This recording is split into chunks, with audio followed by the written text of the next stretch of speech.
안녕하세요. 오늘의 데일리 뉴스레터에 오신 것을 환영합니다. 1. 미국의 치명적인 실수. 2. 사우디의 충격적인 발언. 3. KF-21의 놀라운 능력. 한번 진실을 알아봅시다. 최근 들어 KD펜스라고 불리고 있는 대한민국의 방산업에 대한 해외 기사들을 찾다 보면 군사 전문지가 아닌 경제 전문지에서도 밀리터리 분야를 많이 다루고 있다는 사실을 알 수 있습니다. 군산 복합체 밀리터리 인더스트리얼 컴플렉스라는 단어가 생겨날 정도로 국방은 산업과 밀접한 관련을 맺고 있다는 뜻이기도 한데요. 러시아가 우크라이나를 침공하면서 국제적으로 광범위한 규모의 경제적, 산업적, 정치적 제재를 받게 되었고 그 여파로 전통적으로 러시아 무기 구매를 선호해왔던 국가들이 그 대안으로서 대한민국 방산 시스템을 고려하는 사례가 많아질 것이라는 내용의 분석 기사를 찾을 수 있었습니다. 어떤 이유에서든 어떤 나라가 되었든 많은 생명을 희생시키고 삶의 터전을 황폐화시키는 전쟁은 정당화될 수 없습니다. 대한민국의 KD펜스가 세계로 뻗어나가는 것은 마땅히 축하해야 할 일이지만 지금 이 순간에도 수많은 우크라이나 시민들이 생명과 재산을 잃고 난민으로 떠돌고 있다는 사실을 생각하면 마음 한구석이 무겁기 짝이 없습니다. 전통적으로 러시아 무기를 선호해왔던 나라들뿐만 아니라 미국에 의해 미국산 무기 수입 금지 조치를 당한 나라들에게도 KD펜스는 매우 매력적인 대안이 될 수 있다는 분석들이 나오고 있는데요. 러시아 무기를 선호했거나 미국산 무기의 수입을 금지당했지만 충분한 방위 예산을 확보하고 있는 나라들의 대표적인 예가 바로 사우디아라비아나 아랍에미리트 UAE 같은 중동 국가들입니다. 최근 성공적으로 비행 실험을 마친 KF-21 CJ-2호기. 얼마 전 언론 보도를 통해서 베일에 쌓여있던 CJ-2호기만의 테스트 임무가 공개되었는데요. 이를 보고 뜻밖에도 사우디아라비아에서 KF-21 사업에 참여하기를 원한다는 의사를 내비쳐 화제가 되었습니다. 그렇잖아도 인도네시아가 지속적으로 개발 분납금 관련 불량한 태도를 보여 심기가 불편했던 한국은 이참에 사우디와의 방산 협력으로 갈아탈 마음으로 인도네시아의 최후 통첩을 날렸다고 하는데요. 빈살만은 사우디의 차기 권력 1순위이기 때문에 국빈으로 의전을 받았습니다. 그만큼 한국에서 기업 총수들뿐만 아니라 정부 인사들과도 많이 접촉했는데요. 그 자리에서 빈살만은 네옴시티 관련 협력은 물론 양국의 관계를 전략적 동반자로 발전시키는 협력 역시 약속했습니다. 이는 경제적 협력뿐만 아니라 군사적인 협력도 확대하겠다는 의미로 볼 수 있는데요. 여기에는 그럴 만한 배경이 있습니다. 사우디아라비아의 군대는 두 가지 측면에서 유명합니다. 첫 번째는 어마어마한 국방비 지출이고 두 번째는 그만한 돈을 먹고도 약해 빠진 우억지졸이라는 점입니다. 오일머니가 차고 넘치는 사우디의 국방비 비중은 GDP의 무려 8%가 넘습니다. 작년 기준 사우디의 국방비는 466억 달러로 한화 63조 원에 달합니다. 그런데 문제는 이렇게 돈을 들이붓고 있는데도 숙련도나 전술, 작전 능력 등이 형편없다는 것입니다. 이를 단적으로 드러내는 것이 사우디 정보부장을 맡고 있는 투르키 알파이잘 왕자의 발언이었습니다. 우린 작전 같은 건 하지 않소. 어떻게 하는지도 몰라. 아는 거야 그저 수표를 써주는 정도지. 라는 말을 꺼낸 것입니다. 2015년부터 지금까지도 예멘의 반군과 전쟁을 치르고 있는 사우디군은 그야말로 하늘과 땅 차이라고 해도 과언이 아닌 월등한 장비 격차를 가지고도 반군을 상대로 쩔쩔매고 있는데요. 사우디군의 졸전 사례는 대표적인 것들만 꼽아도 기상천외한 수준입니다. 탄약과 차량, 기밀 서류들까지 통째로 노획당하는 것은 일상 다반사고 식량이 풍부한 보급창을 수시로 점령당의 반군들에게 밥까지 챙겨주고 있죠. 이들이 이렇게까지 무능한 것은 군내의 구조적, 문화적 문제 때문입니다. 사우디군의 지휘부와 장교들은 전원 왕족이나 귀족들입니다. 이들의 계급과 승진은 어차피 성과가 아닌 가문의 힘으로 정해지고 조직의 계급이 아니라 족벌과 친분 관계가 더 크게 작용하다 보니 지휘 체계가 서질 않습니다. 게다가 사우디는 국가나 민족 개념보다는 부족과 족벌 개념이 더 강한 사회다 보니 애국심이라고 할 것이 약하고 심지어 대부분 병력은 사우디에 일말의 연고도 없는 용병들이죠. 이런 상황이다 보니 비싼 장비를 그만큼 사서 들려줘도 하나같이 오합지졸인 것입니다. 그런데 이제 비싼 무기를 사주는 데에도 제동이 걸렸습니다. 전쟁으로 시작된 전 세계적인 에너지 위기 상황에서 사우디가 오히려 원유 생산량을 줄이겠다는 입장을 내비치자 미국이 무기 수출을 이용해서 사우디의 고배를 채우려고 한 것입니다. 미 상원은 사우디가 원유 감산으로 우크라이나를 침공한 러시아를 돕고 있다며 행정부에 무기 판매를 포함해 사우디와의 모든 안보 협력을 중단하라고 요구했습니다. 사우디 측은 미국이 이렇게 나왔는데도 석유를 증산하진 않았습니다. 도리어 협상을 위해 사우디를 찾은 바이든을 빈손으로 돌려보내며 굴욕을 줬죠. 이 사건으로 자존심을 구긴 것은 결국 미국이었지만 사우디도 당분간 미국 무기를 받는 걸 기대할 수 없게 되었습니다. 문제는 사우디가 미국과 거래를 추진하던 무기 중에 5세대 전투기 F-35가 끼어 있었다는 것입니다. 사우디 공군의 주전력은 현재 유로파이터 타이푼과 F-15입니다. 4세대와 4.5세대로 구성된 만큼 그 허점을 미국의 F-35를 사와서 메울 계획이었는데 뜻하지 않게 미국과의 관계가 틀어져 버린 것입니다. 사우디는 아쉬운 대로 대안을 찾아 나섰는데요. 처음 그 물망에 오른 것은 중국의 5세대 전투기 FC-31이었습니다. 해외 군사매체 밀프레스는 지난 8월 러시아의 군사매체 세계무기거래 분석센터를 인용해 사우디가 중국으로부터 FC-31의 도입을 위한 예비 협상에 진행 중이라고 밝혔습니다. 특히 중국 정부는 사우디와의 협상 과정에서 FC-31에 대한 기술 이전까지 고려 중인 것으로 알려졌는데요. J-30으로도 불리는 FC-31은 일단은 5세대 전투기기는 하지만 그 평가는 박한 편입니다. 일단 FC-31은 기존의 J-20과의 경쟁에서 밀려나 중국 내에서조차 채용이 불투명합니다. 또한 외형부터 제10번호까지 미국의 F-35를 베껴놨는데 내부는 그럴 수 없었을 테니 실제 성능은 F-35에 준하지 못할 것이라는 관측이 우세한 상황이죠. 하지만 현존하는 5세대 전투기 자체가 선택지가 많지 않은데 사우디의 주적인 이란은 같은 레드팀인 중국 전투기를 구매하는 것을 망설이지 않을 것입니다. 실제로 이란은 사실상 FC-31의 잠재적 운용국으로 분류되고 있는데요. 만약 이란이 이렇게 5세대기를 운용하게 된다면 그 성능이 정말 심각하게 떨어지는 것이 아니고서야 사우디는 발등에 불이 떨어지게 됩니다. 어떻게든 이란에 뒤처지지 않게 5세대기를 실전 배치하지 않으면 안 되는 위기일발의 상황에서 사우디는 일단 이란과 같은 FC-31에 관심을 보인 것인데요. 하지만 관련 소식이 보도된 지 거의 3개월이 지났는데도 그 이상의 진전이 보이지 않았다는 점에서 사우디가 실제로 FC-31을 도입하지는 않을 것 같다는 관측이 지배적입니다. 현재 사우디가 미국과 잠시 사이가 틀어졌다고는 하지만 중국 무기를 구매해버렸을 때 일어날 수 있는 갈등과 비교하면 차원이 다릅니다. 국가 간에 무기를 거래한다는 것은 동맹에 준하는 방산 협력을 약속한다는 의미와 다르지 않습니다. 무기 응용에 필요한 여러 가지 기밀 정보를 공유해야만 하기 때문이죠. 그런데 서방의 무기를 이미 산더미처럼 사놓은 사우디가 갑자기 중국 무기로 노선을 변경하게 되면 사우디 입장에서는 사놓은 무기와 새로 산 무기를 동시에 운용하기를 바라게 마련입니다. 미제 전투기용 미사일 1개를 중국 전투기로 사용하기 위해서도 시스템 통합 과정에서 내부 정보를 상당량 교환해야 합니다. 사우디가 FC-31에 관심을 갖자마자 중국이 기술 이전까지 해주겠다며 발벗고 나선 이유가 있었던 겁니다. 미국이 이런 상황을 눈뜨고 지켜볼 리가 없습니다. 사우디가 만약 조바심에 중국 무기를 구매하게 되는 순간 미국은 사우디의 완전히 등을 돌리게 될 것입니다. 사우디가 아무리 원유라는 믿는 구석이 있더라도 이런 상황이 되는 것까지는 바라지 않을 겁니다. 결국 사우디는 다른 대안을 찾지 않으면 안 되는 상황. 이때 등장한 것이 한국입니다. 최근 국산 초음속 전투기 KF-21의 CJ-2호기가 비행에 성공한 것은 많은 분들이 아실 겁니다. 하지만 2호기가 맡는 역할이 무엇인지는 그다지 알려지지 않았죠.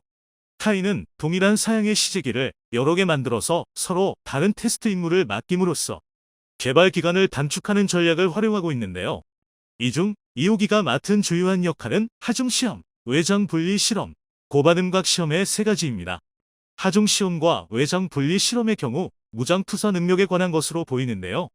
탑재 무장이 가하는 하중을 기체가 어느 정도까지 견딜 수 있는지, 작전 상황에서 외장 탑재한 무장을 문제없이 분리하고 투사할 수 있는지를 실험하게 될 것입니다.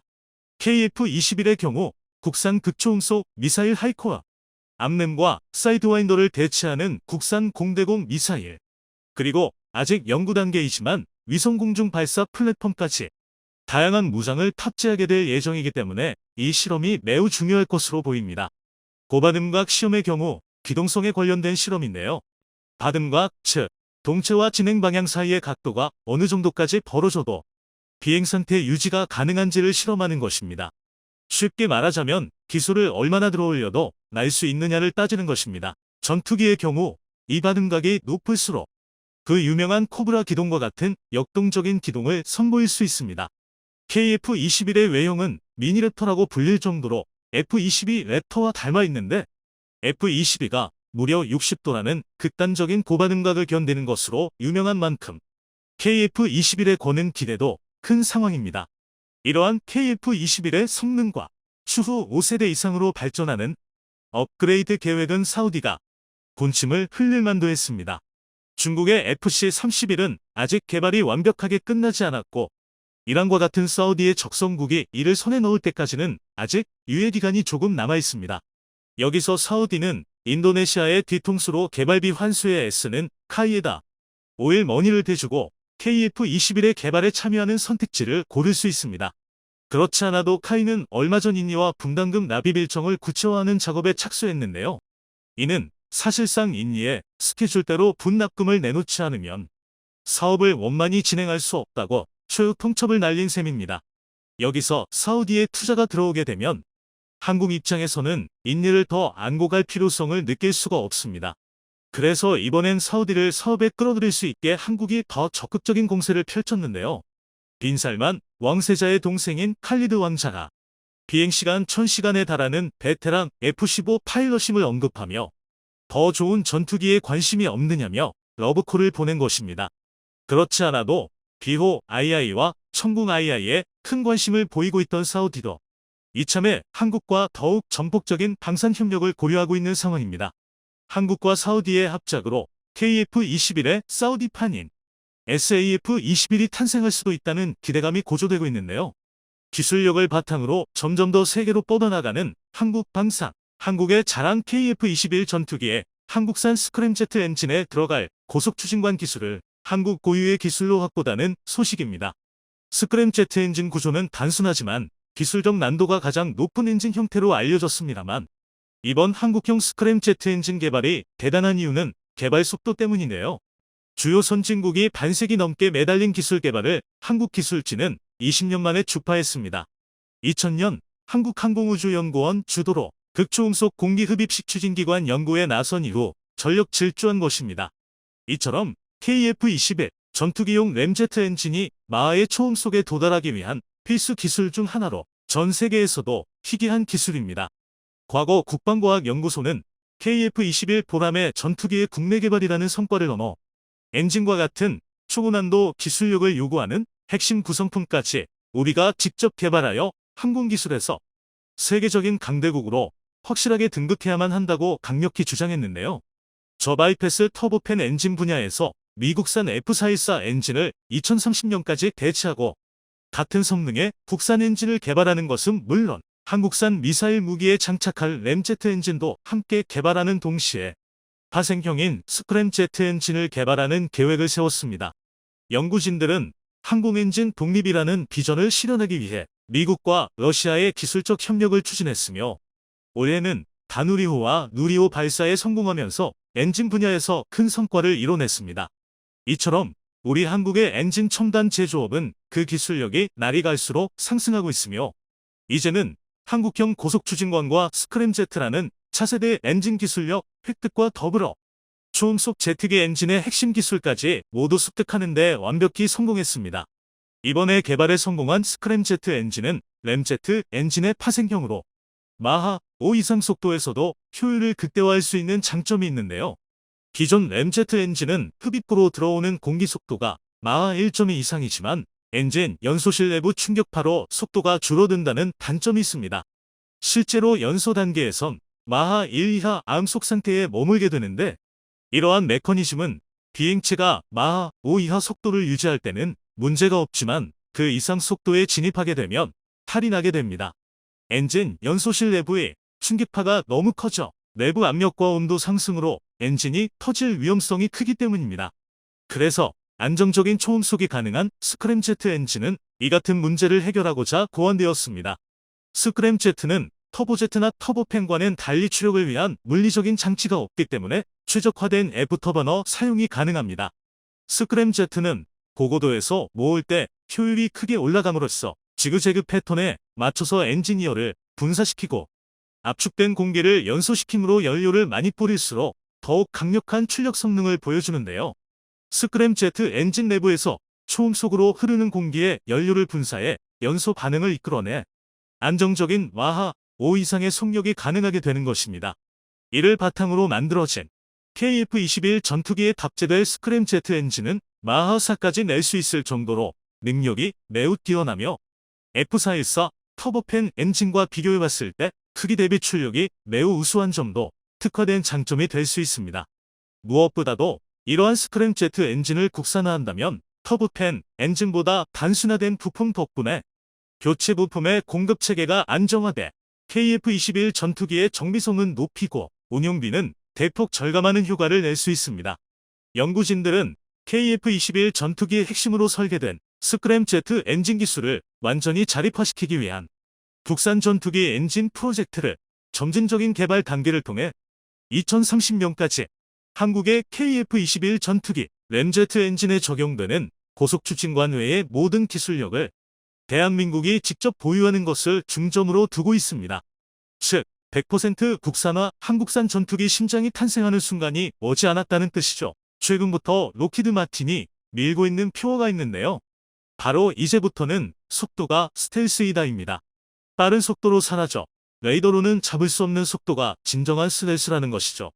이런 세계적 변화의 흐름을 이미 파악하고 있던 국방과학연구소는 KF-21 전투기용 램제트 엔진을 포함해 현무 미사일을 활용한 차세대 순항 미사일용 엔진으로도 병행해 무기개발 연구를 진행 중인데요.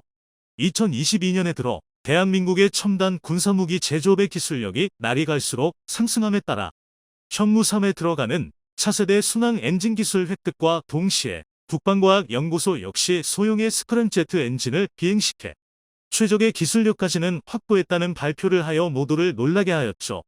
만약 스크램 엔진이 탑재된 극초음속 순항 미사일을 양산에 성공한다면 신의 방패라고 불리는 이지스 함대나 항모 전단들도 방어하기 어려워 굉장히 까다로워질 것입니다. 이처럼 스크램제트 엔진은 이제 미사일 분야에서도 중요한 역할이 되었는데요. 미사일이라 하면 파괴력도 중요하겠지만 정작 더 중요한 것은 바로 비용입니다. 한번 사용하고 끝나는 미사일의 가격이 비싸면 양산이 불가능할 텐데요. 일반적으로 스크램제트 엔진은 로켓 엔진보다 효율이 좋다는 게 큰 장점입니다. 일단 연료와 함께 산화제까지 싣고 날아가야 하는 로켓에 비해 스크램제트는 연료만 탑재하고 산화제로 공기를 빨아들이기 때문에 로켓 엔진보다 더 작고 가볍게 만들 수 있어 대량 생산까지 가능해지면 가격도 더 저렴해지기 때문에 미사일 엔진에 적합하며 구조 또한 하나의 긴관에 가까울 정도로 단순하다는 것도 장점으로 꼽히고 있습니다. 스크램제트 엔진을 만들기는 정말 어렵지만 일단 발전만 시킨다면 마하 6 이상은 기본이며 마하 15의 항공기도 가능합니다. 어쨌든 가까운 미래에는 스크램제트 전투기와 미사일을 넘어 스크램제트 항공기가 등장할 것이라는 게 항공업계의 관측인데요. 실제로 미국 애틀랜타에 본사를 둔 항공우주 스타트업 허미어스는 음속의 5배인 마하5로 나는 여객기를 2029년 시험 운항을 목표로 개발 중입니다. 허미어스 최고 경영자인 AJ 피플리카는 쉬운 일은 아니지만 현재의 국방기술 응용 수준과 자금 조달 환경으로 볼 때 5년 전에는 가능하지 않았던 일을 현실로 만들 수 있는 중요한 시기임이 틀림없다고 말했을 정도로 앞으로 스크램제트 엔진은 항공기술 분야에서 중심이 될 가능성이 매우 높다는 걸 의미합니다. 최근 한화에어로의 발표에 따르면 국산 스크램제트 엔진 개발은 25조 원에 이르는 생산 유발 효과와 함께 경제적 수출 효과도 기대가 된다고 평가했습니다. 2020년대에 들어 대한민국의 첨단 제조업의 기술력이 날이 갈수록 상승함에 따라 40년 만에 이룬 각종 성과를 비추어 보았을 때 전투기 램제트 엔진 원전 국산화는 꿈은 아닌 현실로 다가올 것입니다. KF-21 전투기 스크램제트 엔진 국산화를 위한 계획은 지금 이 순간에도 계속되고 있으며 세계에서 네 번째로 가스터빈 엔진 개발과 5세대 전투기 개발까지 성공할 한국은 전투기용 스크램제트 엔진 개발까지 충분히 가능한 기술 잠재력을 지니고 있다고 군사 전문가들은 판단하고 있습니다. 전투기 엔진은 극비리 기밀급으로 선진국들은 기술 유출을 극도로 꺼리고 있으며 KF-21 전투기의 5세대 스텔스 전투기 버전인 블록2, 블록3가 개발되는 2030년대 초중반 전투기의 제트 엔진을 완전히 국산화시키려는 거대한 프로젝트를 현재 진행 중입니다. 한국이 독자적으로 개발을 진행하고 제작한 KF-21 프로토타입의 스크램제트 엔진을 답지하며 국산 엔진은 2030년까지 평가 시험을 마치고 개발을 완수하겠다는 게 대한민국의 목표입니다. 첨단 무기 개발에 멀찍이 앞서 있는 대한민국이 만든 KF-21 보라매가 대한민국을 넘어 세계를 질주할 것입니다. 영상이 도움이 되셨다면 구독과 좋아요 부탁드리며 오늘도 감사합니다. 최고로 멋진 하루 보내시길 바랄게요.